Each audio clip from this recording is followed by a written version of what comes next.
Prøv at høre her. Du kan ikke sige byens bilpleje, uden at sige polering. Polering? Jeg er faktisk rigtig god til at polere. Jeg har trænet i mange år. Ikke så mange, men en del år. Alt, hvad du polerer, det bliver mere værd. Kan man gøre det for hårdt? Det ved jeg ikke. Det tror jeg ikke. Jeg er træt af at arbejde kun med mænd. Det er fedt, der er nogle damer, ikke godt? Du enjoy poleringen, der kan. Diversitet, ikke godt? På en arbejdsplads. Hold lige hør her, det er fedt. Dem, der kører rundt i upolerede biler. Hvad fanden laver I? Kører rundt i fedtede biler og beskidte biler, ikke godt? Få dem poleret. Poleret, upoleret. Det er fandme klasse. Det nytter ikke noget at gå rundt i en bil, der er pissepænt poleret udvendigt, hvis det ligner lort inde i. Bare rolig. Der bliver pudset, poleret, støvsuget. Det er meget vigtigt, at når man er ude og køre og hygge sig, så kører man i rene sæder. Du har heller ikke beskidt underbukser på for helvede.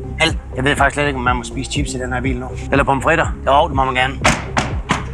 Sådan. Kan du fjerne alle fingeraftryk på den her bil? Det skal du ikke sige. Du skal sige, der er mange fedtede fingre i den her bil. Kan jeg få dem fjernet?